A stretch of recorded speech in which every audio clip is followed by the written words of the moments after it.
What's up, everybody? Welcome back to Review Box. I'm your host, Nick. This is my fellow host, Jacob, and we are reviewing the movie The Mandalorian and Grogu. Ooh, Star Wars. We finally made it to Star Wars.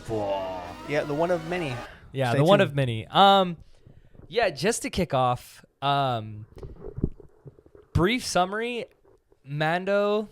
Oh, and everybody, real quick, this is Mondo the Mandalorian. Welcome him. After the movie, we saw it.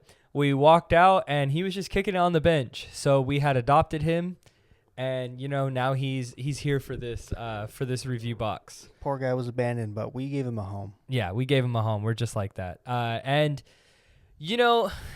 this movie, it's just like Mando and Grogu. They're basically on an adventure, and they run into Rada. Well, that's later on. Like, they have to find an Imperial warlord. They're kind of doing these bounties and stuff, and then they later get the bounty for Rada. Yeah, and yeah. then things happen. If you were gonna give it to me in like a log line, like say you're on like Disney Plus and you hover over it, what would be? Like, how would I describe the movie in one sentence? Or And yeah, like 2 to 3 sentences. Well, it's a very fun movie. A lot of action, adventure, kind of like old timey, like kind of westerns, which would Star Wars was kind of based off of. George Lucas was kind of the emphasis for that. So I'd say it's a very fun movie. Yeah. So I feel like in the sense of Mando is set with this quest to get Rada the Hutt back to the New Republic so they can find out this bad guy, because they're still looking for people from the Empire. Correct? Yeah, like it's the remnants trying to sift them out. So that's the plot of the movie. And it's very interesting to say the least, just to kind of get right into it. The numbers right now, it was made on like 160 million, and at the time of filming this, it's at 170 million. It needs 320 to break even. You think it's going to break even? I mean, week 1 and it's already right. It's only been When I think this is week. Yeah, so week 2. We're on week 2. Obviously, you got to wait for the weekend for it to get more money. Mm-hmm. I don't know. Like, let's look back at this clip. Do you think it's gonna be profitable? I think it'll barely be profitable, but to Disney, if it's barely profitable, it's not profitable at all. Yeah, it's for probably Star Wars. Yeah, and yeah, for Star Wars, and just to like, let me put it out there. I will say I'm a casual Star Wars fan. I will say Jacob is very knowledgeable on Star Wars, so I think obviously I will lean on him if I have any questions. And he brought it to my attention. Do you kind of want to talk about what this movie was supposed to be? So originally it was supposed to be the 4th season of The Mandalorian, but due to the writer's strike about 2-3 years ago or something, due to that writer's strike, it kind of got canceled, and Jon Favreau and Dave Filoni, they kind of had to rework it really quick. They're like, okay, let's just, let's make it a movie, feature film, and then fast forward to now, this is what it became. You could tell, but our buddy Mike was able to clearly see during the movie. You can just kind of tell when one episode will end, another will begin, like just kind of throughout the movie. So I don't know how, I guess since you're a writer, is there a way to make a season into a movie or vice versa? I mean, personally, I've never like worked with something like that, but Okay. I think we've seen it before. I don't want to bring any like examples up just to not get off topic, but there has been shows where it's like, yeah, let's end in a movie, and then it kind of gets lost in translation. I can't think of too many scenarios where, hey, this was going to be a season, but let's just make it a movie. And this movie really, I felt like it transitioned bad. The transition from like a TV show to a movie, and it being written as a season, written to the movie, I think it shows a lot. Now, movies in general, obviously, you have Act 1, Act 2, Act 3, and obviously the movie's going to feel like, yeah, this is the beginning, and then here's the end. But like, I know this is a weird way to explain it, but The Mandalorian and Grogu felt like the first half of the movie was like episode 1 of a new season, and then the second half of the movie was like the last episode of it. And then it felt like certain little storylines or certain little plots felt like, oh, was that supposed to be a whole episode? I think, we can start breaking down at least certain scenes, or do you want to wait for that? No. Just go right into it if you feel like it, because we, like, how I see it is, they already know the plot. Just go straight into a scene that you want to break down about. So you could definitely tell when Mando, he gets poisoned by the giant white snake. He's unconscious. He's quote unquote dead. You could tell that was the episode. Like, okay, Grogu's in charge now, so he has to kind of figure out a way to heal Mando. Figure out a way to heal him, and then he meets this like kind of lizard guy, and it's like, oh, like the episode where Grogu finds a lizard guy to help heal his friend. So like it's just that one you can just clearly tell. And also another one is like when Mando gets I guess betrayed by Rada, gets knocked unconscious. Right when he cuts to black, you could tell, okay, that's the end of that episode. Into the next one where now he's in the tournament, now he has to fight his way out. So those types of two instances I could easily tell, like, okay, that was an episode. That one was an episode. So like you said, it doesn't really translate as neatly from season to film. No, for sure. I mean, to you, did it feel like, okay, because I'm saying it feels like two different episodes. Like it feels like a start of a season and an end of a season, but not like not looking at it like that. Sorry. Doesn't it feel like two different movies? Like, doesn't it feel like the movie has an ending and then it's just like... Yeah, because he captures the Imperial Warlord, captures the bad guy, and then, okay, movie over, boom, done. There was no really character arc, but movie's over. Oh, wait, now you have to go get this Hutt guy? Okay, well, this seems like another season, another movie. Like, these could easily be their own movies, basically. So it's like, yeah. So it falls flat in that sense. I feel like... Again, it's fun, but it feels shallow, kind of talking about the character development, the character arc. Because there was none. Please correct me if I'm wrong. Stand on business. Like, it felt like the status quo from the beginning to the end was exactly the same. The only growth I've seen from like the Mandalorian Mando is that in the beginning of the movie, he tells Grogu, "Don't touch the button," and then at the end of the movie, he's like, "Yeah, go ahead, touch the button." He's done that before, though. I think from like season 1, 2, 3, like he's done that, like, "Don't touch that" or "Don't do that." He's coming, like, because I know that's like oh, should he trust Grogu? Like, he needs to let Grogu kind of grow, and so that's like a very minuscule. That's already been done way better in other seasons, like you just said. But yeah, it was. Yeah, that's just where I feel like it loses you. But like I was telling you, like Mandalorian, he's not a very interesting character. Like he's more or less a flat character in a sense. He does have his developments in other seasons, obviously, but for the most part, he's a very stoic character, kind of quiet, doesn't say much unless spoken to or whatever, unless a man of action. But at the bottom, like those types of characters can work, but you need to set like a good core cast of supporting characters to kind of uplift him, make him, I guess, more interesting, or at least make the environment more interesting. All you really had in the movie was Grogu, who can't really speak basic, which is English in the Star Wars universe. And he had Zeph, which was his pilot friend, but he was kind of really in and out of the movie. And it was mostly just him and Grogu, and obviously an antagonist, all that. But again, he had no one really to bounce off of. Did you kind of feel that? He just didn't really have anything? I absolutely agree with you. I feel like he didn't have anybody to bounce off of, like how he did in season 1 with the droid. Yeah. That he didn't like. And that was such a great story right there. Mm-hmm. See, that was a character arc, though. Like, he had to overcome, like, his, I guess, biases against droids. Season 1. No, for sure. But you know what? I will say that Rada the Hutt, spoiler alert, Jabba the Hutt's son, right? Yes. Yeah. His character, I feel like his character had the most depth in the movie. Absolutely. And he was the most interesting. And I feel like he didn't get enough time. And I'm not going to lie, I will say this. When I saw, like, Jeremy Allen White, like, in the opening credits, I was like, no way, let's go. Mm-hmm. And then you were like, oh, that's Rada the Hutt. And I was like, I was like, wow, they wasted that actor for that role. Like, damn. But then, like, when on his first scene, it was impactful of how he act and his demeanor and like what he thinks is right. Now, I'm not saying, oh my gosh, this is the best written character ever, but I was like, wow, there's a lot to explore here.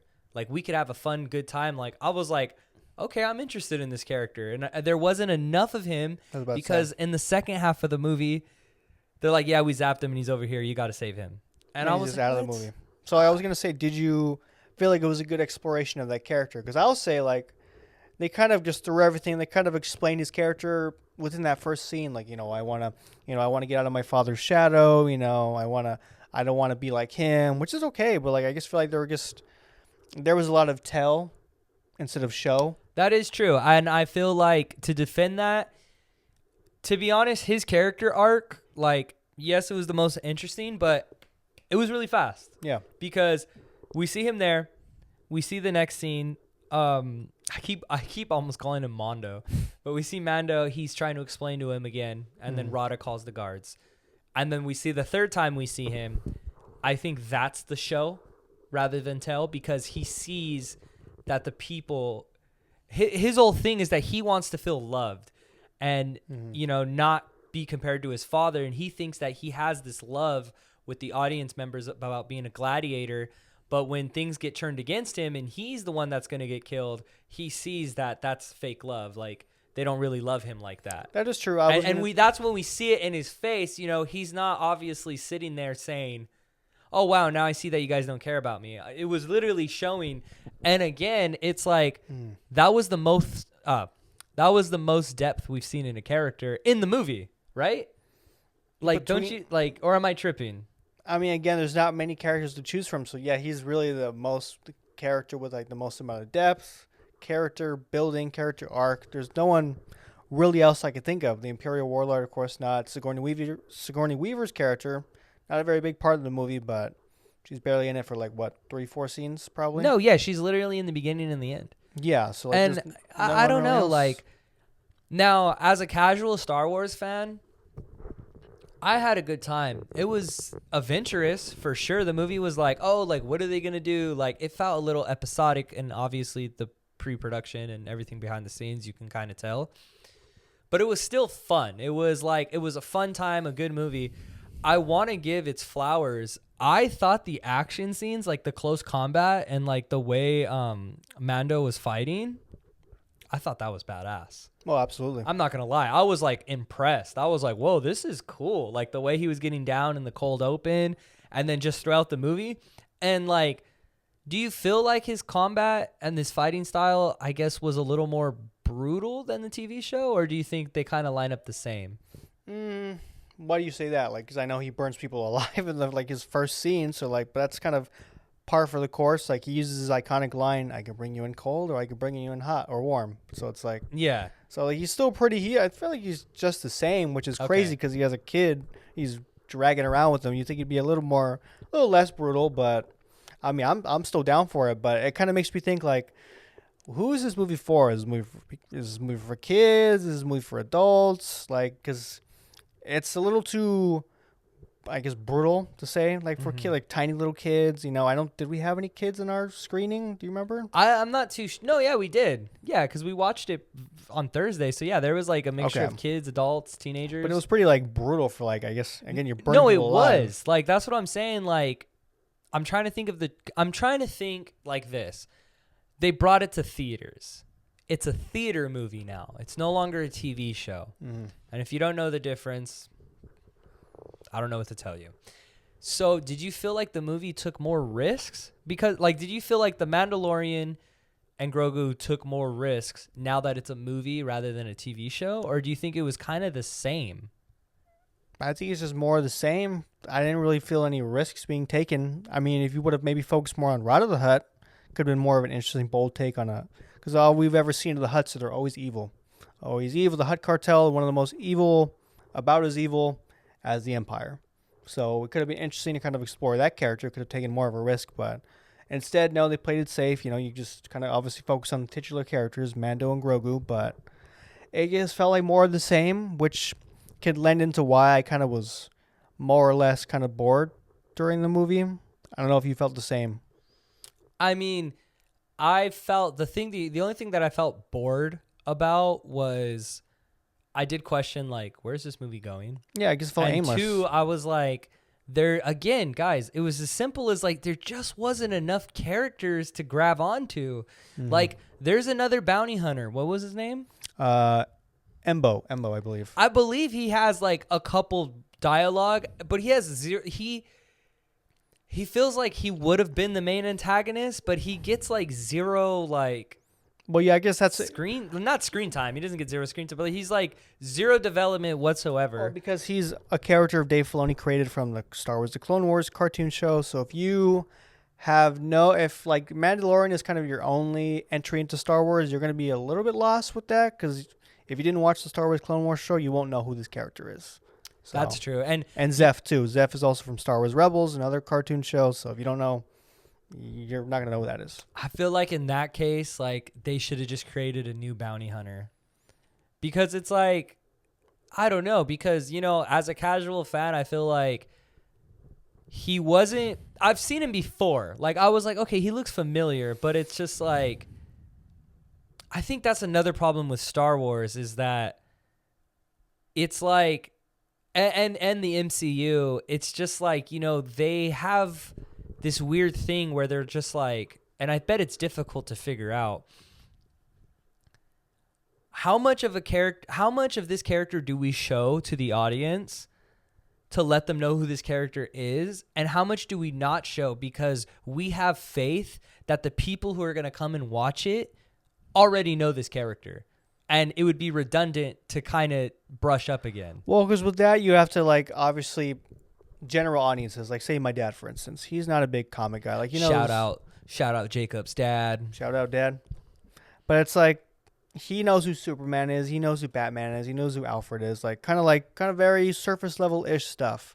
He's not going to know who, you know, she's like Two-Face's wife, like Gina, I believe. He's not going to know who that is. He's not going to know who Nora. He's not going to know who Mr. Freeze's wife is. Like, just very, you kind of more, I don't know if you ever heard the iceberg analogy. Yes. As you go deeper into the iceberg, he's not going to be able to, like, get through, like, the second or third level. Like, it's just very surface level. So you have to keep in mind always about the general audiences, about like superhero movies, Star Wars movies, which I assume executives are always kind of thinking about too. Like, we want to put butts in seats, so you don't want to get too nerdy.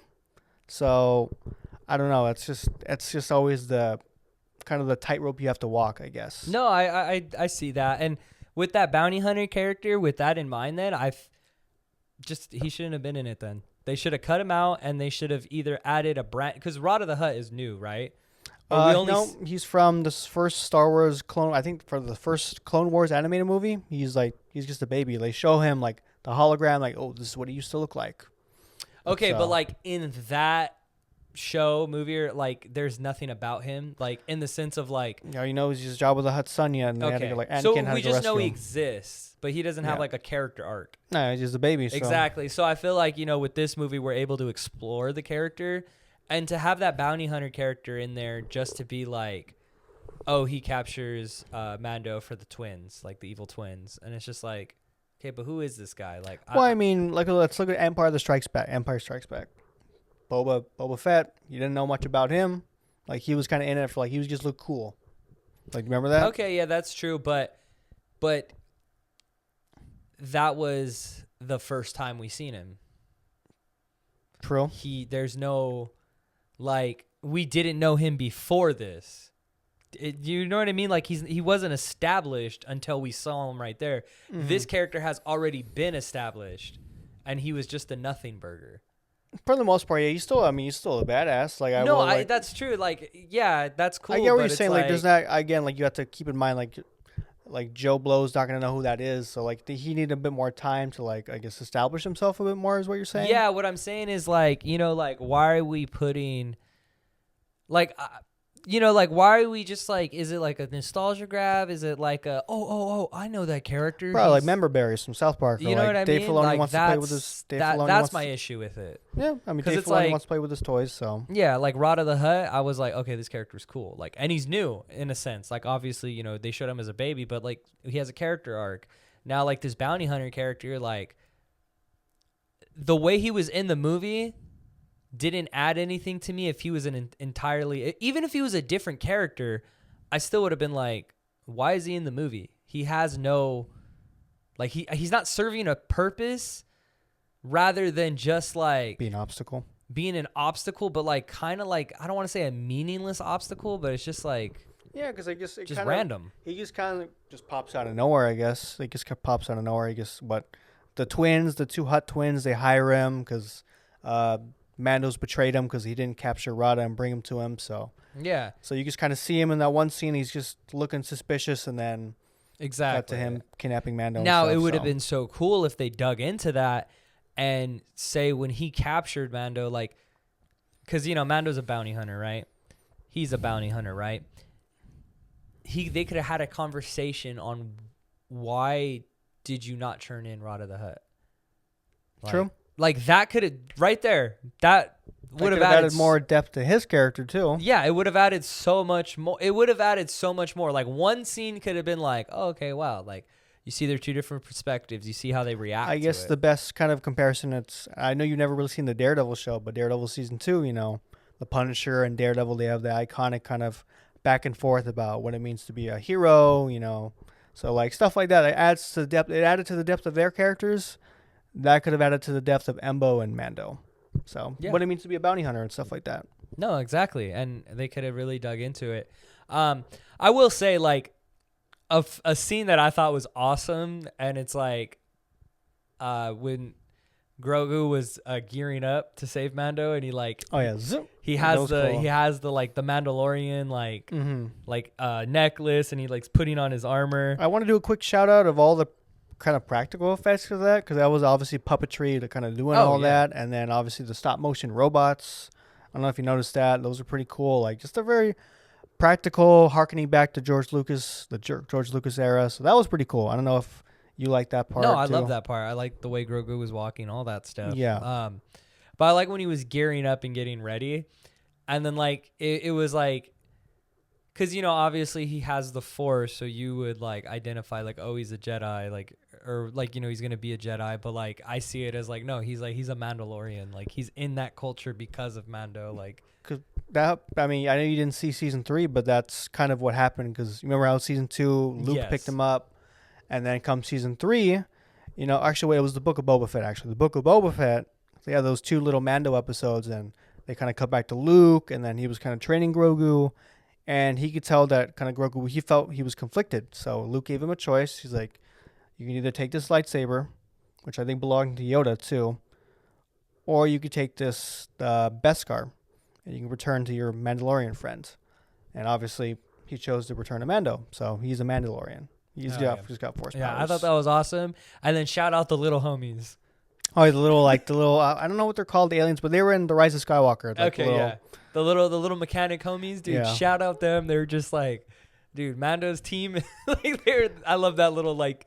They got together and they hopped in the ship to go save him. That was just awesome. Well, I would say their homie too, because their homie got kidnapped by the little dog thing. So like, but then they stayed to help him out too. But obviously, when they rescued him, their ship is all super tiny, so he can't fit in there. So I don't know. How did you feel about like? I know they had a big fake out death. Like he got poisoned. And like he's like, go with them, just go with them. I'll be fine. Like, did you for 1 second think the Mandalorian was gonna die in this movie? I mean, I thought about it a split second, but then like I feel like I was just like, there feels like there's so much more movie left, so like I highly doubt it. Like the sad part is like I just they're not going to take that risk. No, they don't have the balls to do that. They did say, like, they talked a little bit about like mortality. I forgot who said it, but someone told him like, hey, like Grogu's going to outlive you. Like, you're not going to be around. This movie, or it was in this movie? Someone said that to him. Someone said like, there's going to be a day where like you're not around. Like he's going to outlive you. Because I forgot when the show said that too. But keep in mind, I fell asleep in this movie for like 10 minutes because I was kind of bored. You see, that's all bad. But moving in, just to like go into like the rating, what would you rate this movie? I rate The Mandalorian and Grogu a 6 out of 10. 6 out of 10.